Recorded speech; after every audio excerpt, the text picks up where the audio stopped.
Hay un agujero justo en medio de mi huerto. Dentro hay un tubo. Es un simple tubo de PVC blanco que sobresale unos 10 centímetros del suelo, con una tapa de plástico barata encima. Mis vecinos están convencidos de que he perdido la cabeza. Mis amigos jardineros dejaron de preguntarme al cabo de un tiempo. Pero esto es lo que ninguno de ellos sabe. Esa tubería, aparentemente insignificante, produce silenciosamente el fertilizante más caro del planeta cada día, completamente gratis, directamente en las raíces de mis plantas sin que yo mueva un solo dedo. Sin remover pilas de compost, sin cargar pesadas bolsas de fertilizante desde la tienda, sin esparcidoras, sin medir y sin horarios fijos. Es simplemente un tubo enterrado y un sistema tan antiguo, tan elegante y tan brutalmente eficiente que la industria moderna de fertilizantes se ha asegurado durante décadas de que nunca hayas oído hablar de él. Verás, la mayoría de la gente piensa que el compostaje requiere sacrificios. Sacrificas espacio para un gran contenedor en la esquina de tu jardín. Te sacrificas la nariz cada vez que abres la tapa. Te sacrificas la mañana del sábado para remover, mezclar y esperar. Y después de todo eso, todavía tienes que sacarlo con la pala y llevarlo de vuelta a donde están tus plantas. ¿Y si todo el sistema estuviera diseñado para fallar? ¿Y si alguien encontrara la manera de dejar que la tierra hiciera cada paso invisiblemente bajo tierra, a su propio ritmo? Eso es exactamente lo que hace esta tubería. Y una vez que les muestre la ciencia detrás de por qué funciona, nunca volverán a ver una bolsa de fertilizante de la misma manera. Esta no es una idea nueva. De hecho, es uno de los secretos agrícolas más antiguos del planeta. Y fue enterrado deliberadamente a mediados del siglo XX. Los aztecas lo sabían. Mucho antes de que existieran los fertilizantes sintéticos, las civilizaciones de Mesoamérica comprendían que las lombrices de tierra eran el motor invisible bajo su suelo. No las molestaban. No las reubicaron. Construyeron sus sistemas de cultivo a su alrededor, dejando que los desechos orgánicos se descompusieran bajo tierra para que las lombrices pudieran hacer lo que siempre han hecho. Luego, en la década de 1880, un científico inglés, discreto y obsesivo, dedicó los últimos 40 años de su vida al estudio de las lombrices de tierra. Su nombre era Charles Darwin, y la mayoría lo recuerda por la teoría de la evolución. Pero el propio Darwin consideraba su último libro, un estudio denso y detallado sobre el comportamiento de las lombrices y la transformación del suelo, como una de las obras más importantes de su carrera. Demostró científicamente que las lombrices son las principales artífices de la fertilidad del suelo, no la lluvia ni la luz solar, sino las lombrices. Ese conocimiento no desapareció. Quedó relegado a un segundo plano. Tras la Segunda Guerra Mundial, las mismas plantas químicas que fabricaban explosivos necesitaban un nuevo mercado. Se volcaron a los fertilizantes nitrogenados y, casi de la noche a la mañana, el debate agrícola pasó de la biología del suelo a la química del suelo. De trabajar con sistemas vivos a sustituirlos por sintéticos, la industria necesitaba que los agricultores, y con el tiempo los jardineros aficionados, creyeran que la fertilidad provenía de un producto envasado, no de la tierra. Así, el gusano quedó en el olvido. No porque la ciencia estuviera equivocada, sino porque resultaba inconveniente para quienes necesitaban venderte algo cada temporada. Lo que Darwin demostró, y que la industria ignoró, es precisamente la razón por la que funciona esa tubería en mi jardín. Y el mecanismo que hay detrás es más extraño y preciso de lo que la mayoría de la gente imagina. Aquí es donde la cosa se pone interesante. Las lombrices de tierra no tienen ojos ni oídos. Pero poseen algo mucho más útil para lo que intentamos hacer. Un sistema de detección química extraordinariamente sensible integrado en cada centímetro de su piel. Perciben el mundo casi exclusivamente a través de la humedad y los gradientes químicos del suelo. Una de las señales que más les atrae es el olor a materia orgánica en descomposición. Al introducir una cáscara de plátano o un puñado de pozos de café en un tubo de PVC y sellar la tapa, el proceso de descomposición comienza casi de inmediato. Los microbios descomponen el material, liberando compuestos volátiles específicos en el suelo circundante a través de cada orificio perforado en el tubo. Estos compuestos se difunden hacia el exterior a través de la humedad del suelo como una señal de transmisión lenta e invisible, y cada lombriz de tierra dentro de su alcance recibe esa señal y comienza a moverse hacia ella. No se trata de un desplazamiento aleatorio. Investigaciones en biología del suelo han demostrado que las lombrices de tierra se orientan hacia las fuentes de alimento con una precisión direccional sorprendente, siguiendo gradientes químicos a través del suelo de la misma manera que un tiburón sigue un rastro de olor en el agua. La tubería se convierte en un punto de anclaje, una estación de alimentación permanente que atrae a las lombrices desde un radio que puede extenderse mucho más allá de los bordes de su lecho de cultivo. Entran por los agujeros perforados, se alimentan dentro de la cámara y luego hacen algo crucial: salen. Vuelven a salir por esos mismos agujeros y viajan por toda su zona radicular, digiriendo materia orgánica a su paso, aireando el suelo con cada túnel que crean y depositando sus desechos, que los científicos llaman humus, en un rastro continuo directamente a través de la zona donde las raíces de tus plantas crecen activamente. Esa es la elegancia del sistema. El tubo no contiene la fertilidad. Genera una fuerza gravitacional que la distribuye por todo el lecho mediante el movimiento natural de las lombrices. No estás construyendo un contenedor de compost. Estás construyendo una autopista para lombrices con una parada de descanso permanente en el medio. Y lo que esas lombrices dejan en tu tierra es algo que ninguna empresa de fertilizantes quiere que tú mismo calcules. Permítenos calcularlo ahora mismo. El humus de lombriz, el término técnico para los desechos de lombriz, se vende entre 15 y 30 dólares por una bolsa pequeña de 5 litros en la mayoría de los centros de jardinería. Si alguna vez has comprado una bolsa y leído la etiqueta, ya sabes que se comercializa como un fertilizante de primera calidad, casi de lujo. Pero el precio solo cuenta la mitad de la historia. La verdadera pregunta es ¿por qué tiene ese precio? Y la respuesta es algo que los fertilizantes sintéticos, fundamentalmente, no pueden replicar. Los fertilizantes químicos estándar se basan en 3 números que se ven en cada bolsa: nitrógeno, fósforo y potasio, la proporción NPK. Suministran esos elementos en una forma soluble de liberación rápida que inunda el suelo, proporciona a la planta un breve periodo de crecimiento y luego se lixivia con la siguiente lluvia. La planta recibe un pico de nutrientes y luego necesita otro. Es, por diseño, un ciclo de dependencia. El humus de lombriz funciona con un principio completamente diferente. Los nutrientes que contiene están ligados a una matriz biológica de liberación lenta, lo que significa que las raíces de la planta los absorben gradualmente en respuesta a sus propias señales, en lugar de hacerlo de golpe. Pero más allá del NPK, el humus de lombriz contiene algo que ningún fertilizante sintético ha logrado embotellar con éxito. Está repleto de vida microbiana beneficiosa, incluyendo bacterias y hongos que forman relaciones simbióticas directas con las raíces de las plantas. Contiene hormonas de crecimiento vegetal naturales, específicamente auxinas y citoquininas, que indican a las plantas que aceleren el desarrollo de las raíces y aumenten su resistencia al estrés. Contiene ácidos húmicos que mejoran físicamente la estructura del suelo, ayudando a que los suelos arenosos retengan la humedad y a que los suelos compactados respiren. Un estudio publicado en la revista Applied Soil Ecology reveló que incluso pequeñas concentraciones de humus de lombriz mezclado con sustratos de cultivo superaron significativamente a los fertilizantes sintéticos tanto en la tasa de germinación como en el crecimiento inicial de las plantas. El mecanismo no se limita a la nutrición. Se trata de una comunicación biológica entre el microbioma del sustrato y el sistema radicular de la planta. Y tu tubería está generando precisamente este material ahora mismo, sin costo alguno, depositándolo directamente en la zona donde tus raíces tienen mayor necesidad de nutrientes. La fábrica ya está funcionando bajo tierra. Todavía no la has enchufado. Ahora, vamos a construirla. Los materiales son sorprendentemente sencillos, lo cual explica en parte por qué este sistema es descartado por quienes creen erróneamente que la jardinería eficaz requiere equipos costosos. Necesitas un trozo de tubo de PVC, idealmente de entre 10 y 15 centímetros de diámetro, o bien, un cubo de plástico con tapa, de los que se encuentran en cualquier ferretería por unos pocos dólares. El diámetro es importante porque se necesita un volumen interior suficiente para contener una cantidad significativa de residuos orgánicos sin necesidad de alimentarlo diariamente, pero no tan grande como para que la tasa de descomposición interna se ralentice por una densidad microbiana insuficiente. En cuanto a la profundidad, se debe enterrar el tubo de manera que aproximadamente 2/3 de su longitud total queden bajo la superficie del suelo, con unos 10 centímetros sobre el nivel del suelo para la entrada de material. En la práctica, para la mayoría de los huertos domésticos, un tubo o cubo de entre 45 y 60 centímetros de largo funciona bien.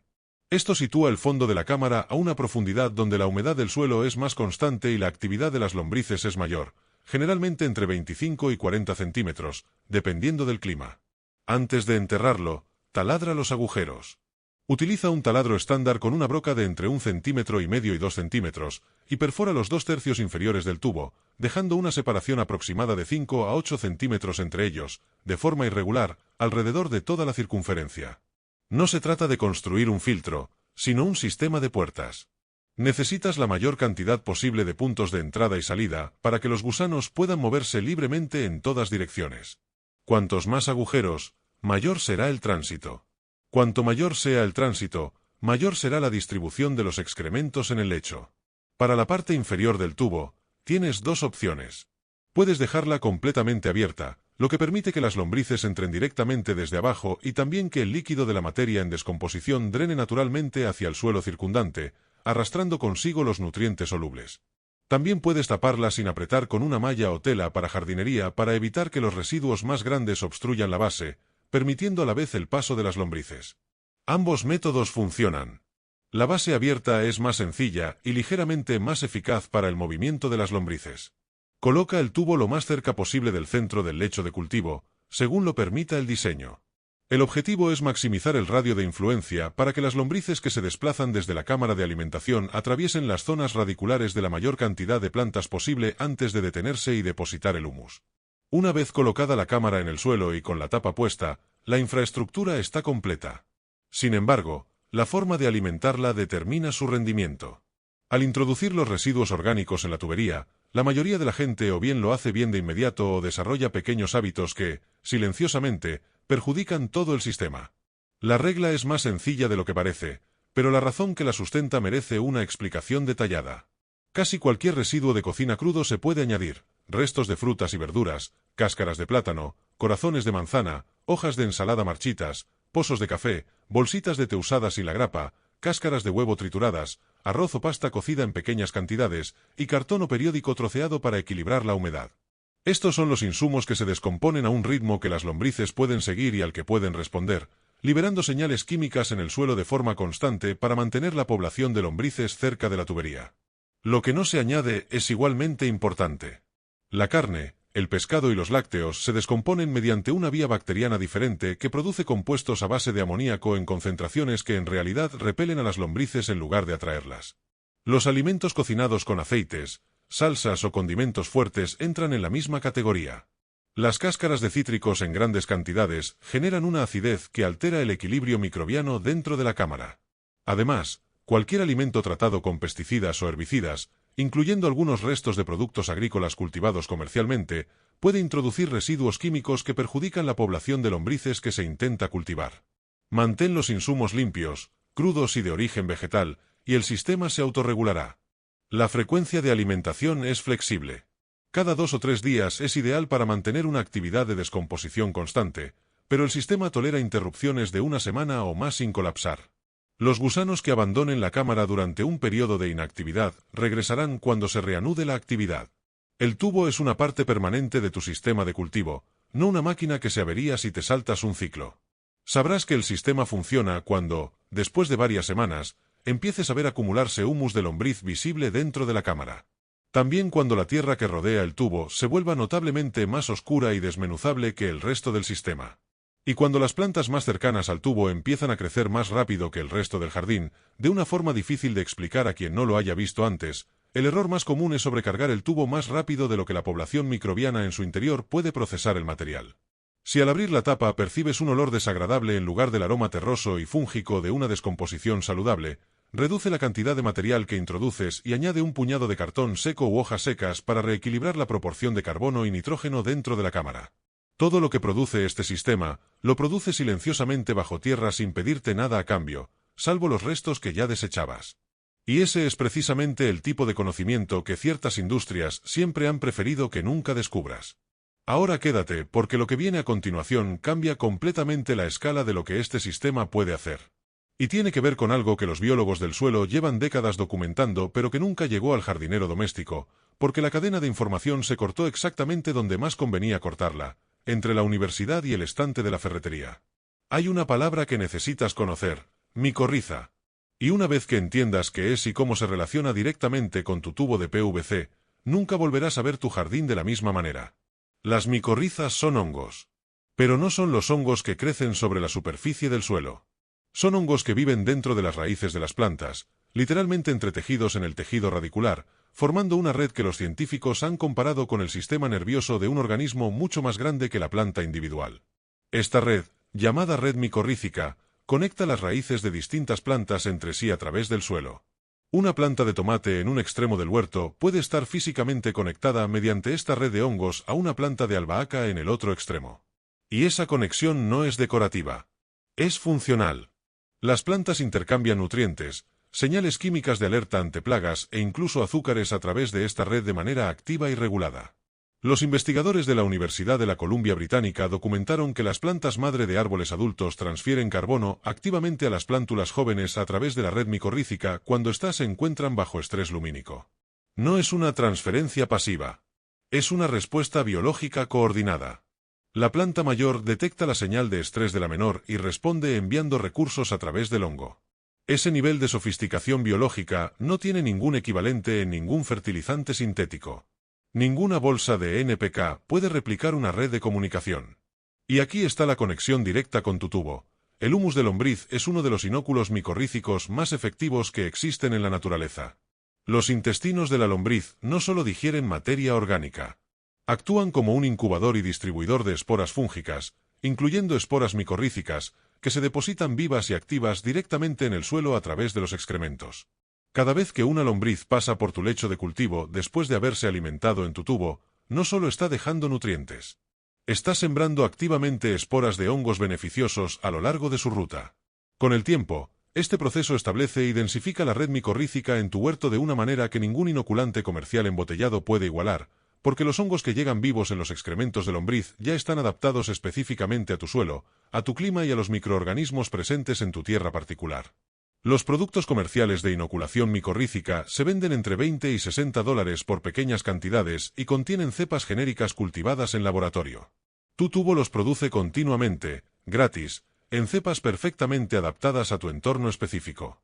Esa diferencia tiene implicaciones que van mucho más allá del costo. Pero hay una dimensión adicional que casi nadie conecta, y tiene que ver con el agua. Uno de los mayores costos ocultos de un jardín o huerto no es el fertilizante. Es el agua. La cantidad de agua que un jardín típico pierde por evaporación superficial, escorrentía y drenaje profundo antes de que las raíces puedan absorberla es, en muchos climas, superior al 50% del total aplicado. El humus de lombriz cambia esta ecuación de manera radical y medible. Los ácidos húmicos presentes en los excrementos de lombriz actúan como un agente de retención de humedad a nivel molecular. Se unen físicamente a las partículas del suelo y crean microporos que atrapan el agua disponible cerca de la zona radicular. En términos prácticos, un suelo enriquecido progresivamente con humus de lombriz puede retener entre 2 y 3 veces más humedad disponible que el mismo suelo sin tratar. Para el jardinero doméstico en un clima cálido y seco, esa diferencia puede traducirse en regar la mitad de veces con el mismo resultado. Y en regiones donde el agua es costosa o escasa, esa eficiencia tiene un valor económico directo que ninguna etiqueta de bolsa de fertilizante ha calculado nunca honestamente para ti. La red de túneles que crean las lombrices al desplazarse hacia y desde tu tubo tiene otro efecto que la agronomía convencional sistemáticamente subestima: la aireación profunda. Las raíces de las plantas no solo necesitan nutrientes y agua. Necesitan oxígeno. Un suelo compactado, sin canales de aire, estrangula las raíces de la misma manera que el agua estancada las pudre. Las raíces no pueden penetrar suelo denso, lo que limita físicamente hasta qué profundidad y extensión puede crecer la planta. Cada túnel que crea una lombriz al desplazarse es un canal de aireación permanente. Y a diferencia de la aireación mecánica con herramientas de jardín, que rompe y compacta el suelo al mismo tiempo que lo abre, los túneles de lombriz están revestidos de mucus secretado por la propia lombriz. Ese mucus estabiliza las paredes del túnel, evita que se derrumben con el riego y crea un canal duradero que puede permanecer abierto semanas después de que la lombriz lo haya abandonado. Con el tiempo, un suelo bajo el que opera un sistema de tubería activo desarrolla una arquitectura subterránea completamente diferente a la de un suelo sin tratar. No lo verás desde arriba. Lo sentirás cuando metas la mano, tierra suelta, oscura, que se desmenuza entre los dedos en lugar de apelmazarse en bloques. Esa textura no es estética. Es funcional. Es la diferencia entre un suelo vivo y un sustrato inerte.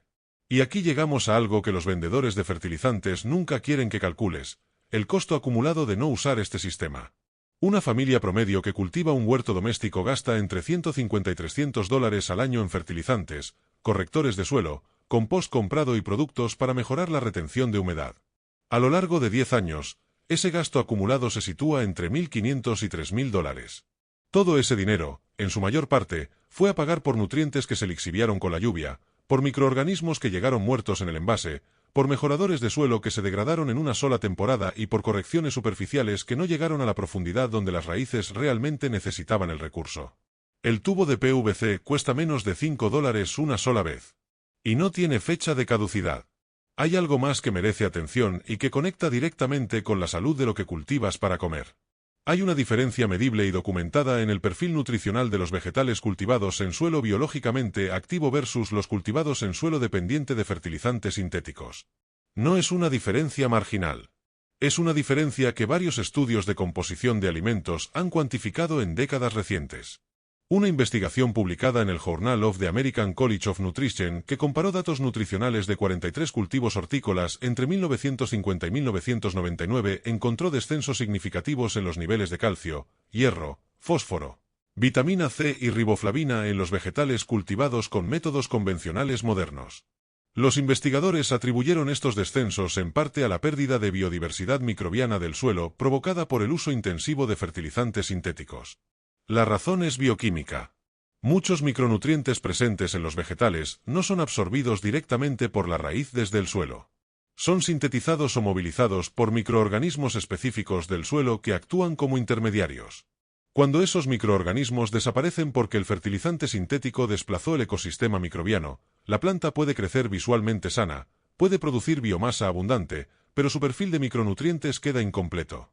Un suelo bajo el que opera un sistema de tubería activo, con una población de lombrices establecida y una red micorrícica densa, es exactamente el entorno en el que esos microorganismos intermediarios prosperan.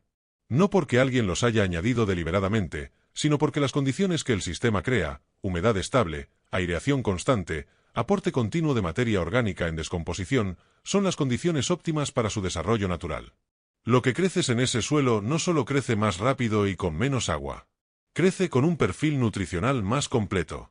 Y esa es la parte de la ecuación que ninguna bolsa de fertilizante ha calculado nunca para ti, porque si lo calcularan, quedaría expuesta la brecha entre lo que prometen y lo que realmente entregan.